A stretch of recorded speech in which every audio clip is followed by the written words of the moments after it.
Bom, rapaziada, o que é uma transformação num gás, né? E o que é a lei geral dos gases perfeitos? Vamos pensar o seguinte: uma transformação num gás é quando você tem mudança em ao menos uma das três variáveis de estado do gás. Vocês lembram do pivete, né? Pressão, volume e temperatura, né? Então, se pelo menos uma delas tiver uma mudança, se tiver um aumento, uma diminuição, né? Você terá uma transformação gasosa, tá bom? E aí a gente utiliza a lei geral dos gases perfeitos, que você já conhece, mas de certa forma é desnecessário você utilizar a equação, por quê? A princípio, qualquer probleminha de gás perfeito, né, você resolve, passa a vara no rabo do tatu. Vocês lembram disso, né? Então, se você tiver uma transformação, você vai ter um estado inicial, seria o estado de partida do gás, né? Aí você tem alteração numa das três variáveis, pode ser em duas, pode ser até mesmo nas três, tá? Então você vai passar para um estado final, um estado diferente. Então, a princípio, você poderia resolver aplicando a equação de Clapeyron duas vezes. Uma vez no estado inicial, então seria PI, VI igual, assumindo que não haja mudança no número de mols, né? N, R, TI. Da mesma forma, se aplica a equação de Clapeyron para o estado final, após haver a mudança numa das três variáveis. PF, VF, ou em mais delas, né? Igual a N, R, TF. Ok? Você vai dividir uma equação pela outra. Tá? Como a gente sempre faz isso, a gente acaba deduzindo a equaçãozinha, né? Então, do lado esquerdo fica PI/VI sobre PF/VF, uma fração, né? E do lado direito, o que nós vamos obter? É que você toma cuidado. Isso é igual. Se eu dividir, o N e o R se cancelam, né? Então, do lado direito fica TI sobre TF. O que a gente faz a seguir é multiplicar em cruz, de forma que o lado esquerdo só tenha a letra I. Então, vou passar esse TI para cá, vem dividindo, né? E o PF e VF, que está dividindo, vai multiplicando. Eu obtenho o quê? PI, VI sobre TI igual PF, VF sobre TF, que é a equação famosa que eu falei para vocês, né? É claro que isso aqui, PF, VF sobre TF, né? Você pode generalizar, por quê? Ao atingir esse estado final, entre aspas, o gás pode sofrer outra transformação, tá? Então, isso aqui vai ad infinitum, né? Vai embora, tá bom? Como forma de generalizar, a gente escreve PAVA, o estado A, né, do gás sobre TA igual PBVB sobre TB, que é igual a PCVC sobre TC, quer dizer, quantos estados o gás estiver atingindo, tá bom? Você pode generalizar dessa forma aqui, ok? Mas o mais legal nesse tipo de resolução, né, o que é? Como você tem uma igualdade, você tem pressão dos dois lados, volume dos dois lados, temperatura dos dois lados. Então, nesse caso aqui, você tem uma exceção. Você pode trabalhar na unidade que você quiser, inclusive misturando. Se lembram da aula anterior, né? Eu falei para vocês que se você trabalhasse a pressão em ATM, atmosferas, você seria obrigado a trabalhar o volume em litros, né? Aqui não tem essa restrição. Você pode misturar, inclusive, eu posso trabalhar a pressão em atmosfera e o volume em metros cúbicos, ou em centímetros cúbicos, ou na unidade de volume que eu quiser. Contanto que eu faça a mesma coisa do outro lado. Quer dizer, se eu colocar a pressão do estado A em atmosfera, eu tenho que colocar a pressão do estado B em atmosfera. Se eu colocar o volume de A em mililitros, tem que colocar o volume em B em mililitros também. De qualquer forma, é uma grande simplificação. Você não precisa ficar tomando tanto cuidado com as unidades na hora de substituir na equação, tá bom? A exceção aqui, temperatura, né? Vou voltar a insistir com vocês. Para todas as equações de gases, a temperatura tem que ser em Kelvin, ok? Aqui não tem jeito de você fugir. Kelvin dos dois lados e acabou. Volta e meia está na FUVEST, e aí no enunciado você percebe que tem gás entrando, né, ou escapando, vazando do sistema aí. O que vai acontecer? Que mudança que você teria? Se você tem gás entrando ou saindo do sistema, você tem uma mudança no número de mols. Então não poderia estar cancelando o N com N naquela dedução anterior. Eu teria que manter o número de mols. A princípio, a única coisa que você cancela mesmo é a constante universal dos gases, né, que tem o mesmo valor para qualquer estado que o gás estiver atingindo. Tá bom? Então, esse formato de equação eu vou utilizar quando você tiver gás entrando ou saindo do sistema. E de qualquer modo, é bom lembrar que se você não se recordar disso aqui, você pode simplesmente fazer a equação de Clapeyron quantas vezes você quiser. Em outras palavras, em quantos estados o gás estiver atingido. Tudo bem? Uma amostra de gás que se comporta como gás ideal ocupa um volume de 500 centímetros cúbicos. Vamos anotando aí. Então, volume seria o volume inicial, né, que vai ser uma transformação, 500 centímetros cúbicos. Chamar o estado inicial de A. Ok? Continuando a leitura, quando a sua temperatura é de 18 graus Celsius. Então, TA igual a 18 graus Celsius. Tá bom? A questão dizia o seguinte: nessa situação, considerando-se que a pressão permaneça constante, o volume dessa amostra, quando a temperatura for igual a 0 graus Celsius, vale quanto? Então, colocar a temperatura de B, 0 graus Celsius. E ele diz que a pressão é constante. Em outras palavras, eu não sei o valor, né? Mas eu sei que PA é igual a PB. Tá bom? Poderia aproveitar que eu já deixei aqui a dedução da equação com o número de mols, né?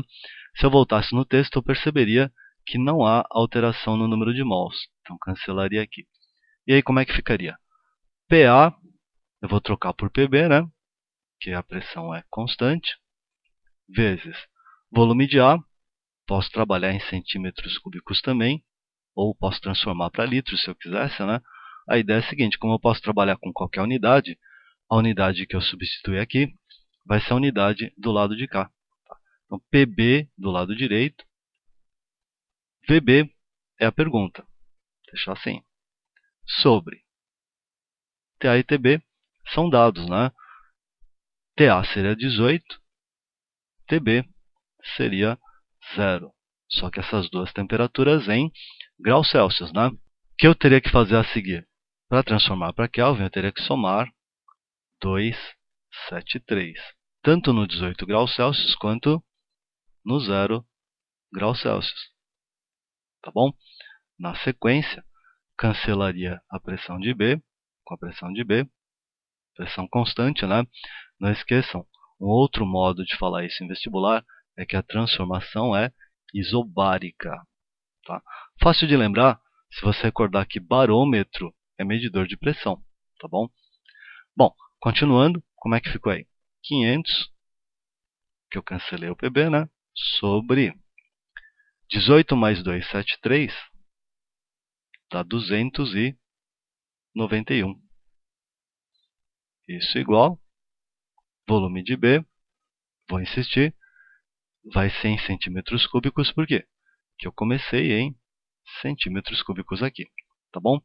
Sobre 273. Tá ok? Aqui não tem simplificação possível, né? Pelo menos não que vale a pena você perder tempo pensando, né? Então vou multiplicar em cruz, seria 500 vezes 273.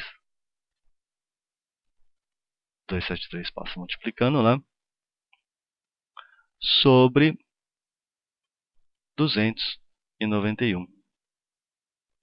Isso aqui daria aproximadamente 469, tá? 469 o quê? Centímetros cúbicos, que foi a unidade que eu comecei, tá bom? Em particular, nesses exercícios de transformação gasosa, né, é muito comum a presença de porcentagem. Então, vou fazer esse do Mackenzie de São Paulo, né? Vou ler o texto para vocês, que é curtinho também, tá? Vamos ver como é que a gente trabalha.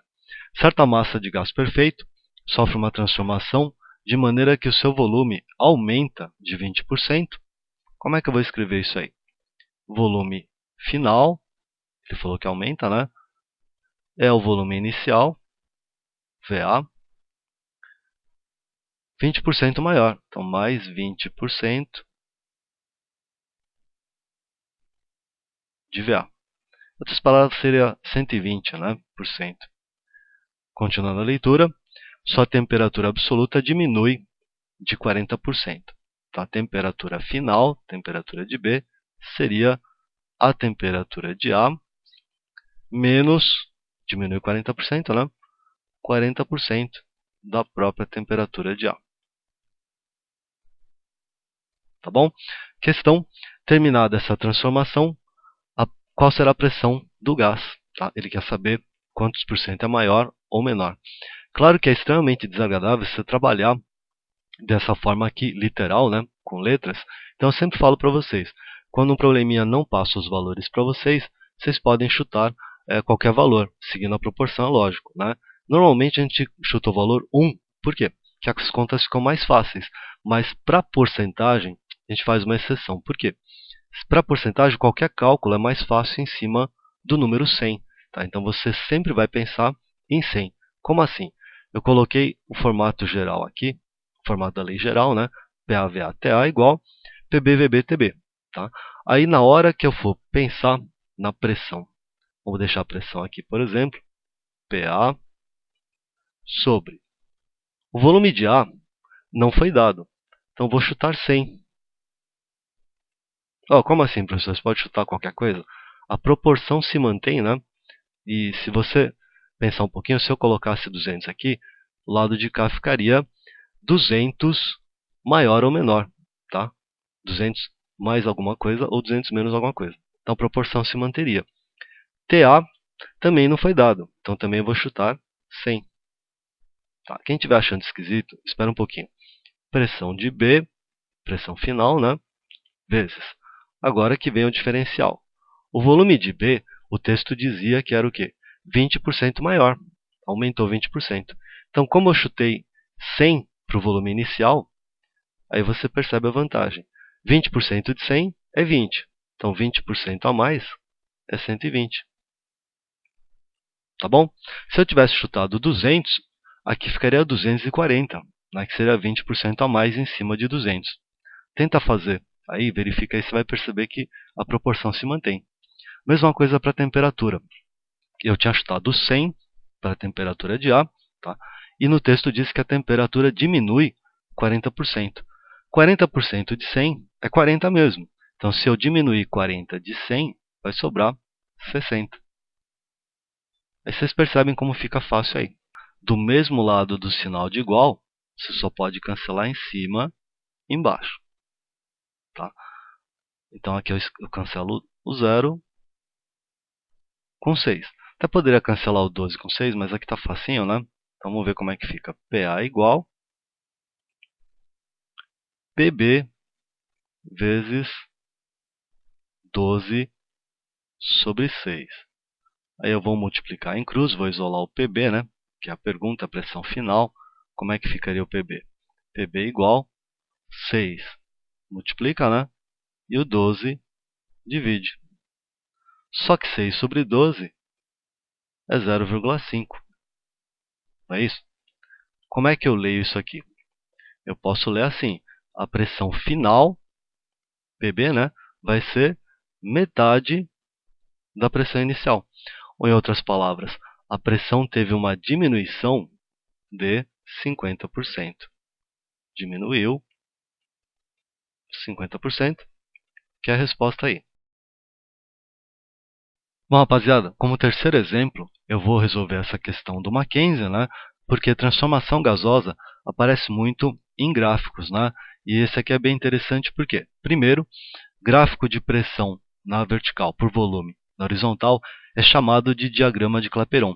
E é o que nós vamos utilizar em aulas futuras, né? Quando a gente estiver estudando energia num gás, tá bom? Segunda coisa, essa questão aqui menciona a CNTP, que você tem que saber algumas coisas que não são dadas aí, né?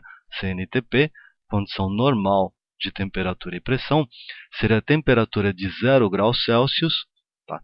Passado para Kelvin já seria 273. Você soma 273 com 0, né?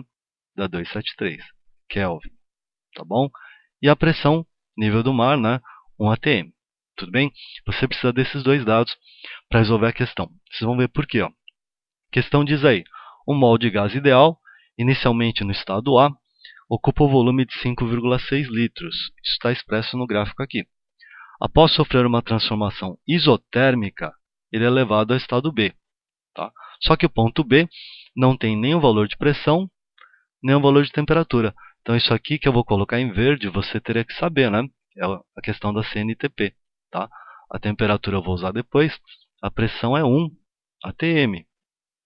Você completou com informações do texto. Né? E o volume? Você tinha que recordar que o volume ocupado pelo valor de 1 mol de qualquer gás, né, em CNTP é 22,4 litros aí. Tá bom?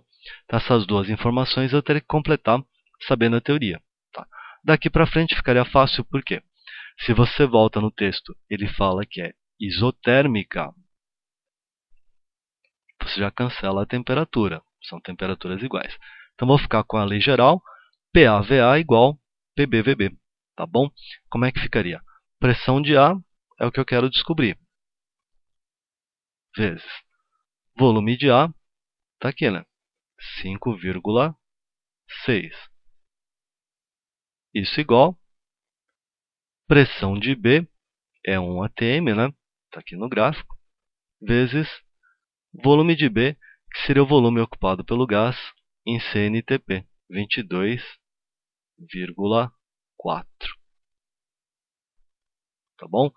Então, se eu passar o 5,6 dividindo, pressão de A seria 22,4, né? Sobre 5,6. Essa conta dá exata, né? Dá exatamente 4. Tá? 4 o quê? O que eu sempre menciono. Nessa igualdade eu posso trabalhar, nem que se eu quisesse misturar, né, eu poderia fazer isso, mas se eu coloquei a pressão de B em atm, a pressão de A, que a resposta seria em atmosfera. A parte de cálculo mesmo da questão é bem simples, seriam essas duas linhas. Só que você tem que perceber que para chegar nisso aqui, você teria que saber o que é CNTP e também lembrar que o volume ocupado por qualquer gás em CNTP é 22,4 litros, ok?